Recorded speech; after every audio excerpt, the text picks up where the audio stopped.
Assalamualaikum warahmatullahi wabarakatuh. Perkenalkan, nama saya Nisa Konita Ardiani dari kelas H. Ingin menjelaskan mengenai konsep rancangan desain, mengenai wingspan dan matrice dari desain yang saya buat. Pertama, saya akan menjelaskan lokasi tapak. Tapak ini berada di dalam area yang cukup privat karena di sekeliling tapak terdapat pagar yang bertujuan untuk membatasi lahan satu dengan lahan yang lainnya. Selain itu, tapak ini juga terletak di lahan yang strategis di sebuah pusat edukasi karena Jakarta merupakan pusat kebijakan pemerintah, budaya, dan seni.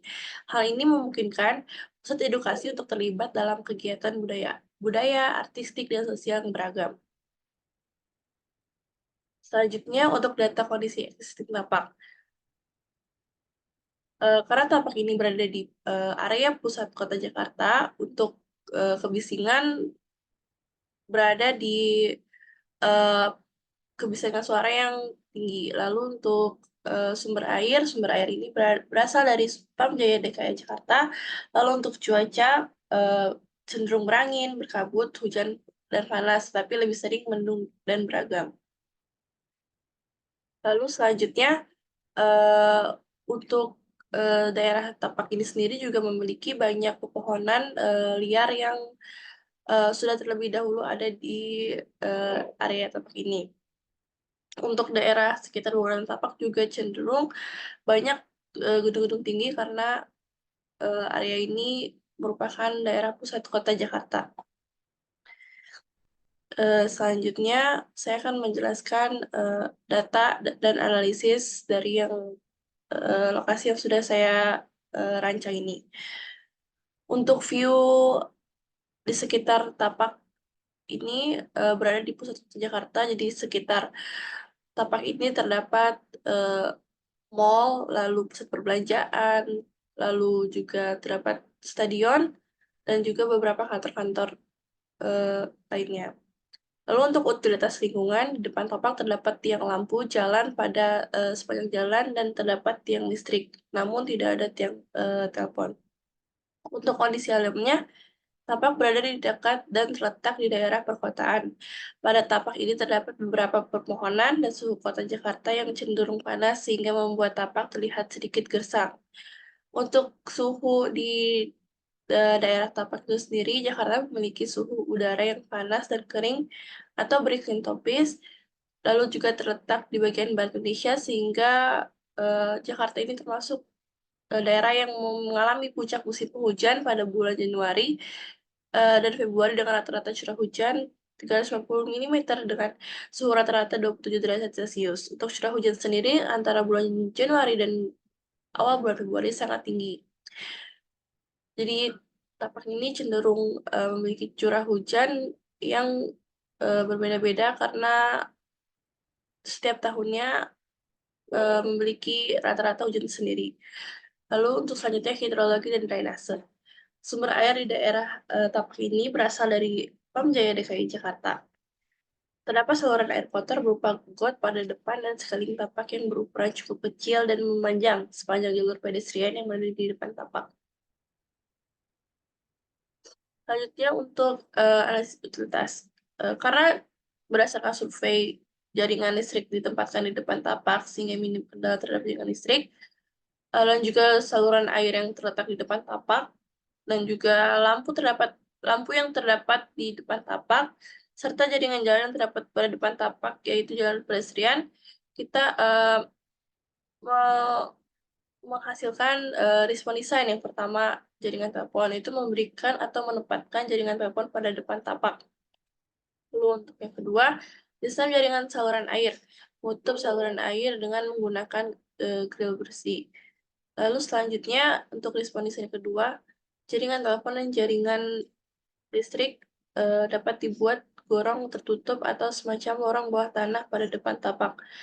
Selanjutnya, sistem jaringan got membiarkan aliran got tetap terbuka namun menutupnya pada bagian entrance ke dalam tapak. Selanjutnya, untuk analisis lingkungan, karena pada area GSB tidak boleh ada perkerasan, oleh karena itu area ini akan dimanfaatkan sebagai entrance dan halaman. Untuk respon desainnya, yang pertama bisa dibuatkan dinding pembatas, yaitu memberikan dinding masif pada belakang dan di sisi samping tapak untuk meminimalisir suara bising dan sebagai pembatas tapak ke tapak lain. Dan juga dapat dibangun dengan focal point atau papan nama gedung sehingga menjadi identitas suatu bangunan yang ada. Lalu bisa juga dijadikan sebagai area parkir pada depan tapak dengan memperbanyak area parkir mobil dikarenakan bangunan ini difungsikan sebagai bangunan umum dan kantor. Selanjutnya, untuk analisis sirkulasi. Karena kondisi jalan di sekitar tapak terhitung banyak, karena area tersebut menjadi pusat perkantoran serta pusat olahraga serta perbelanjaan, dan untuk evakuasi bencana area tapak banyak lahan terbuka yang dapat dijadikan sebagai titik kumpul maupun untuk tempat pengungsian. Untuk respon desain ini dapat dijadikan area parkir, yaitu dipisahkan sesuai jenis kendaraannya. Selanjutnya untuk analisis vegetasi. Karena terdapat beberapa pohon-pohon liar yang sudah ada di dalam tapak, maka sebagai respon desainnya kita juga bisa mempertahankan vegetasi yang udah ada di tapak seperti vegetasi yang ada di dinding pembatas tapak, karena dapat memberikan kesan estetika, lalu juga mempertahankan pohon-pohon yang berdaun rindang pada tapak agar memberikan efek estetika dan teduh. Lalu selanjutnya analisis matahari. Sinar matahari berasal dari arah timur lalu ke arah barat, yaitu dari depan tapak ke belakang tapak, yang mengakibatkan area belakang tapak lebih panas daripada depan tapak. Lalu unsur positif dari matahari yaitu adalah penerangan alami terutama di siang hari sehingga hemat energi bagi bangunan yang ada di tapak. Untuk respon desainnya dapat dilakukan sistem ventilasi silang ini karena mampu meminimalisir suhu panas pada ruangan yang terpapar oleh sinar matahari. Lalu juga dapat diberi sun shading dengan penggunaan material untuk lapisan tambahan bangunan dapat dimanfaatkan untuk mengurangi panas matahari. Lalu juga dapat ditanamkan pohon di sekitar bangunan untuk menjadi buffer untuk sinar matahari dan juga dapat dibangun kolam yang memiliki potensi mengubah panas matahari menjadi uap dingin. Selanjutnya analisis angin.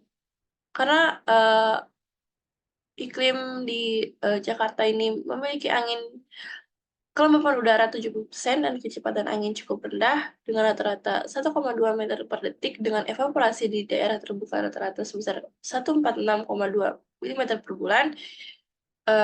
Kita memiliki respon desain yang pertama dapat membiarkan arah angin dengan menggunakan vegetasi, upaya membiarkan arah angin dengan tujuan mengurangi beban angin pada bangunan, atau juga kami bisa menggunakan cross ventilation karena dapat memberikan penghawaan alami pada bangunan. Selanjutnya, respon desain view dari luar.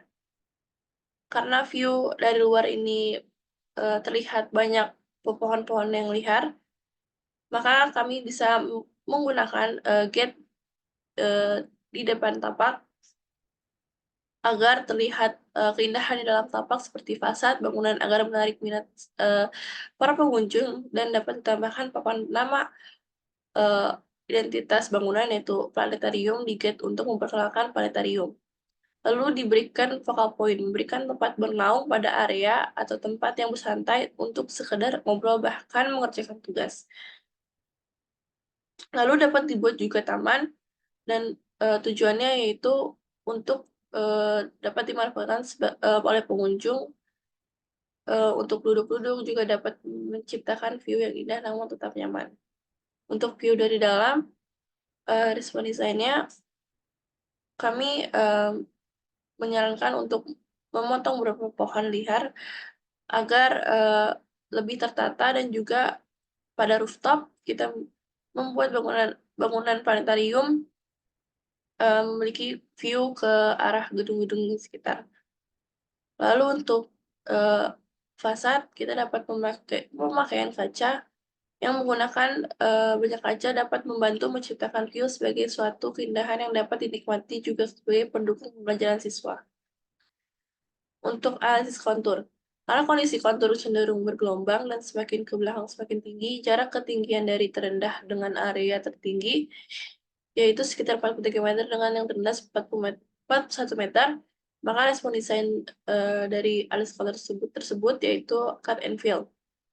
Lakukan cut and fill pada kontur yang sekiranya cukup curam agar menghindari dari anak tangga atau jalan yang curam, mencegah resiko dan agar ramah anak. Lalu dapat dibuat perkerasan ataupun tangga. Selanjutnya, analisis hidrologi dan drainase. Karena kondisi hidrologi sekitar tapak menggunakan sumber air dari Pamjaya DKI Jakarta, kita tidak perlu lagi membuat sumur tanah, lalu bisa digunakan sumur resapan sebagai untuk menampung air hujan dan juga sebagai cadangan air.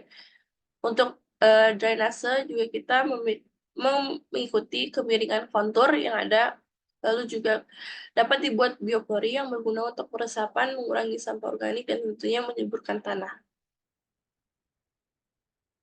Selanjutnya, untuk analisis sensori.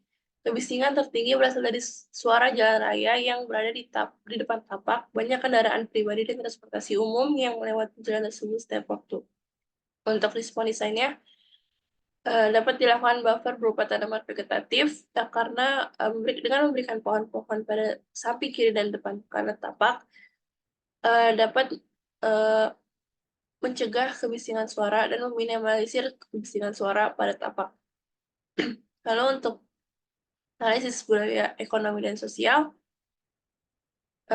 karena budaya Jakarta merupakan budaya mestizo atau sebuah campuran budaya dari beragam etnis, maka respon desain yang dapat kita ambil yaitu membuat desain bangunan dengan menggunakan motif dan memakai motif tersebut dalam eksterior maupun interior. Untuk sintesis matahari, angin, dan lingkungan iklim,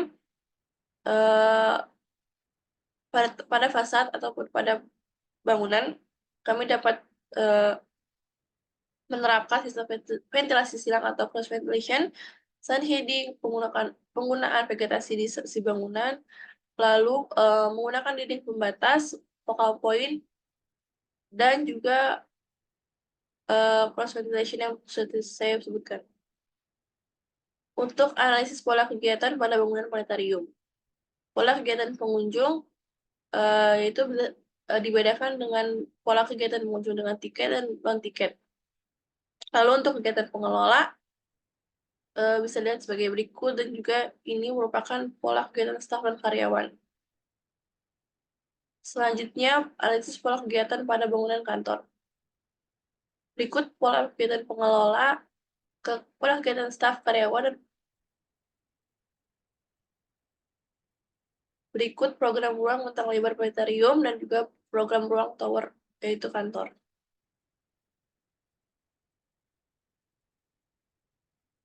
Berikut analisis besaran ruang terhadap pengguna planetarium. Berikut analisis besaran pengguna terhadap kantor. Berikut konsep zona ruang bentang lebar planetarium.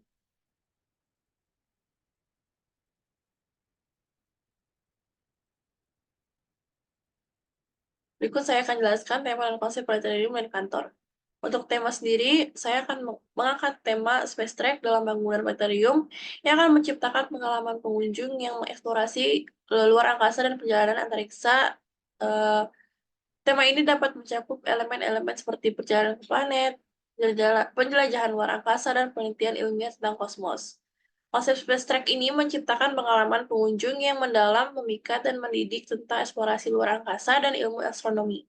Untuk konsepnya sendiri, konsep futuristik pada bangunan planetarium mencerminkan teknologi tinggi, eksplorasi luar, dan pandangan masa depan tentang ilmu astronomi dan eksplorasi antariksa. Berikut konsep tapak dari hasil analisis dan sintesis yang telah saya buat. Berikut konsep gubahan massa yang telah saya buat, yaitu ada planetarium dan kantor. Berikut tampak bentang lebar dan juga tampak tower. Berikut konsep struktur pada bentang lebar dan tower, yaitu konsep struktur bentang lebar. Untuk struktur ruang, saya akan menggunakan kolom dan balok. I-beam itu jenis balok atau penapang melintang berbentuk huruf I, lalu juga untuk struktur datar dan padat, yaitu upright slab, terbuat dari elemen konstruksi bangunan.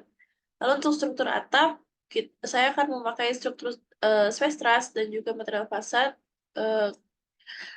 memilih material yang memberikan kesan membenturan dan high teknologi. Dan begitu pun juga untuk tower, struktur ruang, saya akan memakai kolom I-beam dan concrete slab. Untuk struktur atap, saya memakai struktur rangka ruang, lalu juga untuk material fasad, dengan memanfaatkan material-material yang punya daya tahan yang cukup tinggi terhadap cuaca dan iklim. Untuk konsep utilitas bentang lebar dan tower, konsep mechanical electrical, jaringan listrik merupakan hal yang paling penting untuk menyuplai kebutuhan elektrikal di dalam bangunan planetarium dan kantor. Dengan memanfaatkan listrik di sekitar kantor atau tapak, maka jumlah listrik yang dibutuhkan dapat terpenuhi. Untuk konsep plumbingnya, untuk sistem pengolahan air bersih pada bangunan planetarium akan menggunakan sistem DAP. Proses awalnya adalah distribusi air bersih yang akan ditampung pada bak penampungan yang tersedia dan kemudian akan disalurkan melalui pipa-pipa air bersih ke tiap ruang yang membutuhkan. Drainase dapat menjadi saluran untuk pembuangan air limbah yang berasal dari bangunan dengan sedikit sudut kemiringan. Saluran drainase ini diharapkan dapat terus mengalirkan air hingga menuju real kota terdekat. Untuk sistem pemadam kebakaran sendiri, aku menyediakan beberapa jenis pemadam kebakaran seperti tabung pemadam kebakaran, terus lalu alarm kebakaran, serta sprinkle yang diperlukan pada kebakaran skala sedang. Untuk sistem pembuangan sampahnya dapat dilihat sebagai berikut. Berikut gambar kerja. Berikut adalah untuk block plan dan side plan dengan skala 1000. Berikut denah dari teater bintang. Berikut tampak depan, tampak belakang dari planetarium. Selanjutnya tampak samping kanan dan tampak samping kiri dari planetarium.